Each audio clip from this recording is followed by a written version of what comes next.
Item ಯಾವುದೇ ಇರಲಿ try ಮಾಡಿ ಆಚಿ ಚಿಕನ್ ಮಸಾಲಾ. ಆಚಿ ಚಿಕನ್ ಮಸಾಲಾ ಅದು ಕಾಯಿಲೆ. ಅದು ನಿಮಗೆ ಕಾಯಿಲೆ ಅಂತ ಕರಿತೀನಿ ಆ ಥರದನ್ನ. ಅಂದರೆ ಜನ ಎದ್ದೋದ ಮೇಲೂ ಶೂಟ್ ಮಾಡಿ ಹಾಕ್ಬಿಡ್ಬೋದು, ಅಥವಾ ಎಲ್ಲ ಸಿನಿಮಾಗೂ ಶೂಟ್ ಮಾಡಿ ಹಾಕ್ಬೋದು.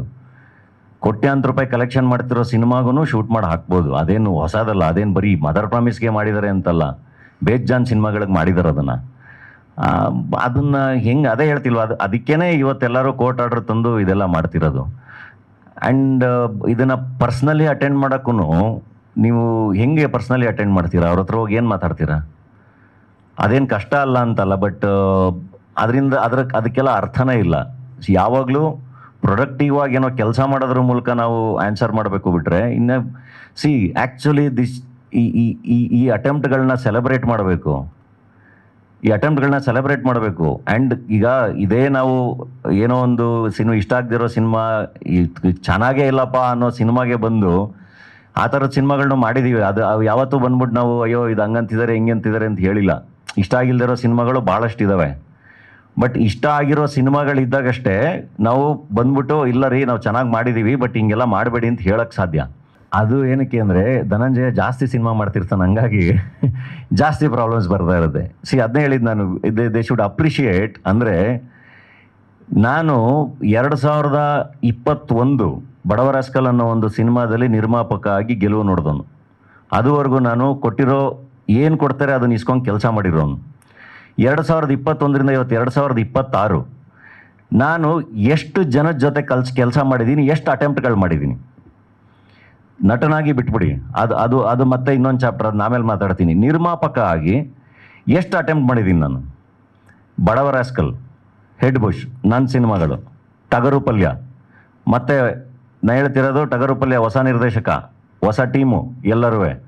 ಆಮೇಲೆ ನನ್ನ ಪ್ರೊಡಕ್ಷನಲ್ಲಿ ಬಂದಿರೋರೆಲ್ಲ ಹೊಸ ನಿರ್ದೇಶಕರೇನೆ. ವಿದ್ಯಾಪತಿ, JC, ಆ್ಯಂಡ್ ಇವಾಗ mother promise, Deere devil Mustafa present ಮಾಡಿದ್ದೀವಿ, ಆರ್ಕೆಸ್ಟ್ರಾ ಮೈಸೂರು ಪ್ರೆಸೆಂಟ್ ಮಾಡಿದ್ದೀವಿ, ಜೆರಾಕ್ಸ್ ಅಂತ ವೆಬ್ ಸೀರೀಸ್ ಮಾಡಿದ್ದೀವಿ. ಈಗ ನೆಕ್ಸ್ಟ್ ಹೆಗ್ಗಣ ಬುದ್ದು ಅಂತ ಒಂದು ಸಿನಿಮಾ ಇದೆ. ಮೋಸ್ಟ್ಲಿ ಕೊನೆ ಸಿನಿಮಾ ಆಗ್ಬೋದು ಅದು ನಿರ್ಮಾಪಕನಾಗಿ. ಯಾಕೆಂದ್ರೆ ನನಗೂ ಸುಸ್ತಾಗುತ್ತೆ. ನಾನು ಆ್ಯಕ್ಟ್ರಾಗಿ ನಾನು ಎಂಜಾಯ್ ಮಾಡಬೇಕು ಲೈಫ್ನ. ನಾನು ಇದೇ ಕೆಲಸ ಮಾಡ್ಕೊಂಡು ಕೂತ್ಕೊಳ್ಳೋಕ್ಕಾಗಲ್ಲ. ಸೊ ಏನೋ ಒಂದು ಅಟೆಂಪ್ಟ್ಗಳು ನಡೀತಿದ್ದಾಗ ಈ ಒಪಿನಿಯನ್ಗಳು ಇನ್ನೊಂದು ಮತ್ತೊಂದು ಬೇರೆ. ಅಟ್ಲೀಸ್ಟ್ ಯಾರೋ ಏನೋ ಮಾಡ್ತಿದ್ದಾರೆ ಅದನ್ನು ತೊಂದರೆ ಕೊಡಬಾರ್ದು ಅನ್ನೋದು ಒಂದು ಮೈಂಡ್ ಸೆಟ್ ಇರಬೇಕಲ್ಲ. ಸಿನಿಮಾ, ಸಾಹಿತ್ಯ, ನಾಟಕ ಇವೆಲ್ಲವೂ ಕನ್ನಡ ಕಟ್ಟೋ ಕೆಲಸಗಳೇ. ಪ್ರತಿಯೊಬ್ಬ ಕಲಾವಿದರು ಎಲ್ಲರೂ ಮ್ಯಾಟ್ರ್ ಆಗ್ತಾರಲ್ವಾ. ಆ್ಯಂಡ್ ಚಿತ್ರರಂಗ ಅಂತ ಬಂದಾಗ ಸಾಕಷ್ಟು ಜನ ನಿರ್ದೇಶಕರು ಬೇಕಲ್ವಾ, ಸಾಕಷ್ಟು ಜನ ಕಲಾವಿದರು ಬೇಕಲ್ವಾ. ಇವತ್ತು ಈ ಸಿನಿಮಾದಲ್ಲಿ ಎಷ್ಟು ಜನ ಆರ್ಟಿಸ್ಟ್ಗಳು ಎಷ್ಟು ಜನ ಹೊಸಬ್ರು ಕೆಲಸ ಮಾಡಿದ್ದಾರೆ, ಎಷ್ಟು ಚೆನ್ನಾಗಿ ಎಂಟರ್ಟೈನ್ ಮಾಡಿದ್ದಾರೆ. ಆ್ಯಂಡ್ ಅದಕ್ಕೆ ನಿಮಗೆ ಥಿಯೇಟ್ರಿಂದ ವಿಜುವಲ್ಸ್ಗಳೇ ನೋಡ್ತಾ ಇದ್ದೀರಾ. ನಾನು ಹೇಳೋದು, ಯಾರಿಗಾದರೂ ಈ ಸಿನಿಮಾ ಬಗ್ಗೆ ಸಮಸ್ಯೆ ಇದ್ದರೆ ಏನಿಲ್ಲ, ಸುಮ್ಮನೆ ಹೋಗಿ ಒಂದು 50 ಜನ ಇರೋ ಕಡೆ ಕೂತ್ಕೊಂಡು ಸಿನಿಮಾನ ಎಕ್ಸ್ಪೀರಿಯೆನ್ಸ್ ಮಾಡಿ.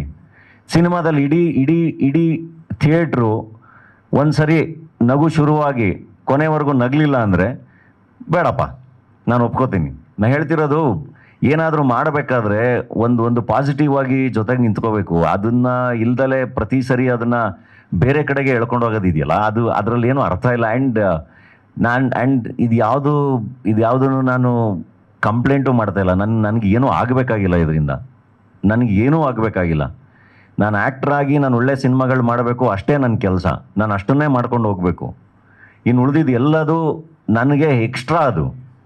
ನನಗೆ extra contribution is the greatest philosophy ಅಂತ ಕರಿತೀನಿ. ಅದು ನನಗೆ ಎಕ್ಸ್ಟ್ರಾ. ಇನ್ನು ಉಳಿದಿದ್ದೆಲ್ಲ ಮಾಡ್ತಿರೋದು ಟ್ರೈಯಿಂಗ್ ಟು ಕಾಂಟ್ರಿಬ್ಯೂಟ್. ಅದನ್ನು ಅಪ್ರಿಷಿಯೇಟ್ ಮಾಡೋದು ಬಿಟ್ಟು ಅದನ್ನು ಬೇರೆ ಬೇರೆ ಕಡೆಗೆ ತಿರುಗಿಸೋದಿದೆಯಲ್ಲ, ಅದು ಯಾರನ್ನೂ ಎಲ್ಲಿಗೂ ಕರ್ಕೊಂಡು ಹೋಗಲ್ಲ ಅದು. And not that easy. ನಾವು ಈಗ ಪ್ರತಿ ಸರಿ ನಾವು ಈಗ ಒಬ್ಬೊಬ್ಬನೇ ಹೊಡೆದಾಡ್ತಾ ಇರ್ತೀನಿ. ಈ ಸರಿ ನನ್ನ ಫ್ರೆಂಡ್ ಹರ್ಷ ಬಂದಿಯಾನೆ ಜೊತೆಗೆ ಪ್ರೊಡಕ್ಷನ್ಗೆ. ಸೊ ಅಷ್ಟು ಪ್ರತಿ ಸರಿನೂ ದುಡ್ಡು ಹಂಚ್ಕೊಂಡು ಬಂದು ಏನೋ ಒಂದು ಅದೇ ಪ್ಯಾಷನ್ ಇಟ್ಕೊಂಡು ಅದೇ ಎನರ್ಜಿ ಇಟ್ಕೊಂಡು ಸಿನಿಮಾ ಮಾಡೋದಿದೆಯಲ್ಲ, ಅದು ಅಷ್ಟು ಈಸಿ ಅಲ್ಲ. ಸೊ ಒಳ್ಳೆ ಸಿನಿಮಾಗಳು ಮಾಡಿದಾಗ, ಅದಕ್ಕೆ ಒಂದು ಒಳ್ಳೆ ಒಪಿನಿಯನ್ಗಳು ಬರ್ತಿದ್ದಾಗ ಅದನ್ನು ಸರ್ಕ್ಯುಲೇಟ್ ಮಾಡಬೇಕು ಅಲ್ವಾ. ನಿಮ್ಗೆ ಇಷ್ಟ ಇಲ್ಲ ಅಂದರೆ ನೋಡಬಾರ್ದು.